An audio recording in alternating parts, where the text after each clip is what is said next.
እስኪ አስቡት አንድ ተራ የዝንጀሮ ካርቶን ምስል በ1.3 ሚሊዮን ዶላር ቢሸጥ ምን ይሉ ነበር? አዎ በትክክል ሰምተዋል። ታዋቂው ድምፃዊ ጀስቲን ቢበር በ2022 ዓ.ም ለአንዲት ትንሽ የዝንጀሮ ፎቶ ከ70 ሚሊዮን ብር በላይ አውጥቷል። ግን ዛሬ ያ ምስል ስንት የሚያወጣ ይመስላችኋል? ከዋጋው 99 በመቶውን አጥቶ መጣያ ሆኗል። ይህ ታሪክ ስለ ቴክኖሎጂ ብቻ አይደለም።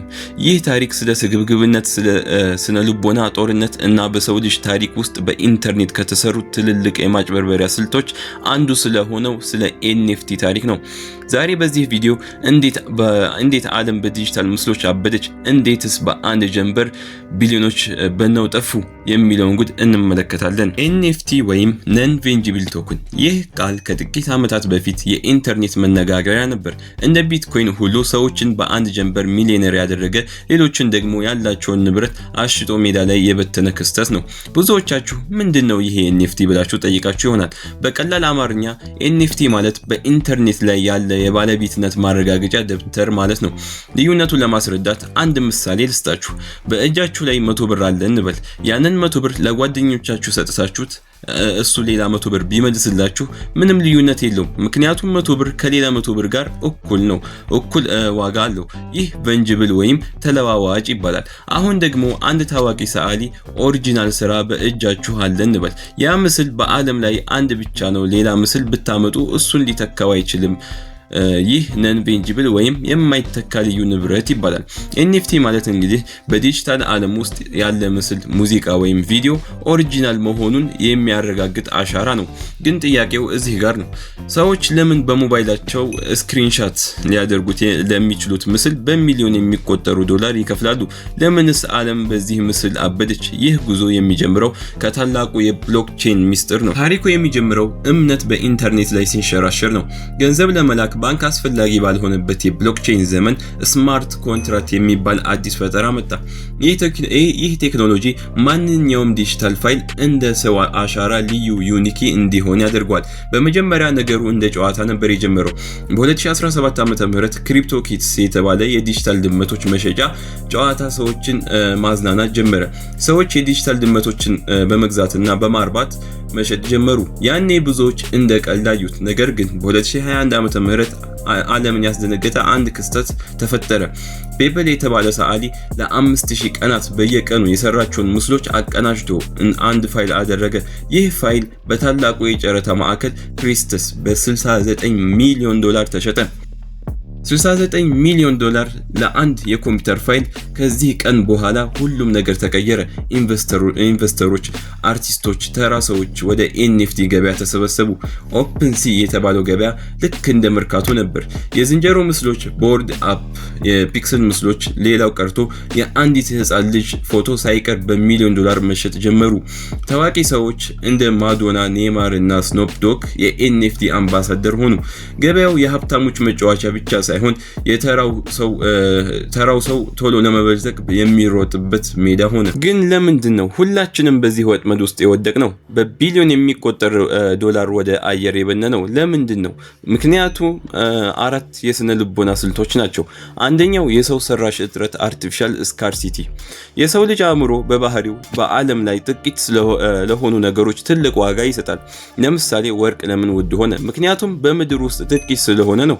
ኤንኤፍቲ ደግሞ በኢንተርኔት ላይ የማይባዙ ምስሎችን በመፍጠር አእምሯችንን ይህ ነገር ብርቅ ነው ብሎ እንዲያምን አደረገው።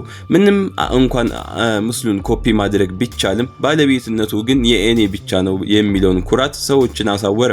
ሁለተኛው ፎሞ ወይም የመቅረት ፍርሃት fear of missing out። ይህ ከሁሉም ትልቁ ወጥመድ ነው። ጎረቤታችሁ ወይም ጓደኛችሁ በኤንኤፍቲ በሚሊዮን የሚቆጠር ትርፍ አገኘ ሲባል ሲሰሙ የእኔ ብቻ ወደ ኋላ ቀረሁ የሚል ጭንቀት ይወረውታል። ያኔ ቢትኮይን ሳልገዛ ቀረሁ፣ አሁን ግን ይህ አያመልጠኝም በሚል ስሜት ያለ ምንም ማመዛዘን ገንዘባችሁን ወደማታውቁት ገደል እንድትወረውሩ ያደርጋችኋል። ሶስተኛው የከብቶች መንጋ አስተሳሰብ ሄርድ ሜንታሊቲ። ታዋቂ ሰው ሲገዙት፣ ዩቲዩበሮች ሲያወሩለት፣ ዜናዎች ሲዘግቡት ሁሉም ሰው እየገዛ ከሆነ ትክክል መሆን አለበት ብለን እናስባለን። ነገር ግን ታሪክ እንደሚያስተምረን መንጋው ሁል ጊዜ ወደ ገደል ሊያመራ ይችላል። የኤንኤፍቲ ዓለም ለጥቂቶቹ ሀብት፣ ለብዙዎች ኪሳራ ነበር። ጀስቲን ቢበርን እንውሰድ። በ1.3 ሚሊዮን ዶላር የገዛው ያ ምስል ዛሬ ዋጋው ከ$60,000 በታች ወርዷል።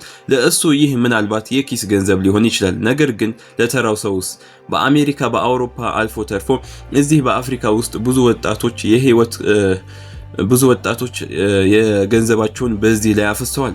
ለአብነት ያህል አንድ ስሙ ያልተጠቀሰ ወጣት የዩኒቨርሲቲ ትምህርቱን አቋርጦ ቤተሰቦቹ ለትምህርት ያስቀመጡለትን $50,000 ፖርት አፕ ላይ ኢንቨስት አደረገ።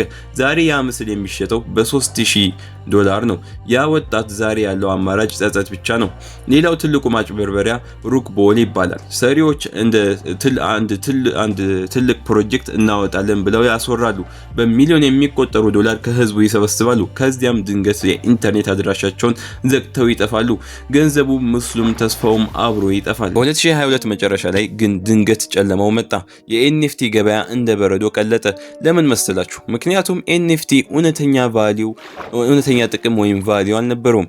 ሰዎች ምስሉን የሚገዙት ስለወደዱት ሳይሆን ነገ በበለጠ ዋጋ ለሌለው ሰው ለመሸጥ በማሰብ ነበር። ይህ ደግሞ ዘ ግሬተር ፉል ቲዮሪ ይባላል።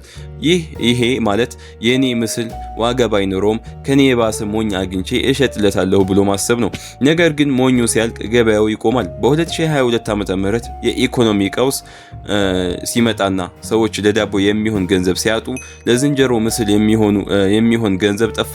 በአንድ ጀንበር 95% የሚሆኑት የኤንኤፍቲ ፕሮጀክቶች ዋጋቸው ዜሮ መሆኑ ተረጋገጠ።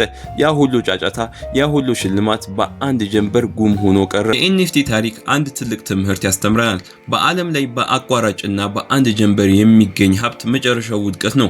ቴክኖሎጂው ብሎክቼን በራሱ መጥፎ ላይሆን ይችላል።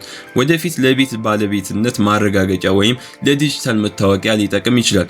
ነገር ግን የሰው ልጅ ስግብግብነትና ሌላውን የማታለል ፍላጎት ሲጨምርበት ውጤቱ ጥፋት ነው።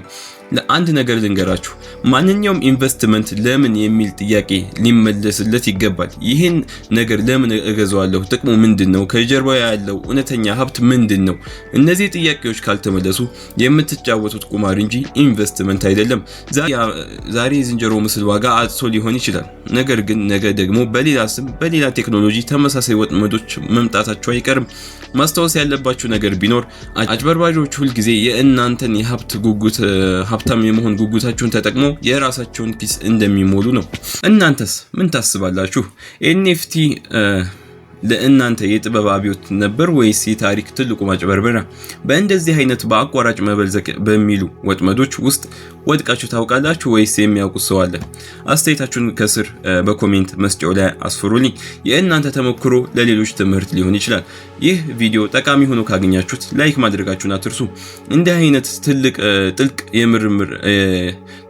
ምርምር የተደረገባቸው ቪዲዮዎች ለማግኘት ደግሞ ሰብስክራይብ በማድረግ የደወል ምልክቱን ተጫኑ። ለጓደኞቻችሁን በማጋራት ከዲጂታል ወጥመዶች ይታደጓቸው። ስለተከታተላችሁን እናመሰግናለን። በሚቀጥለው ቪዲዮ በአዲስ ርዕስ እስክንገናኝ ቸር ሰንብቱ።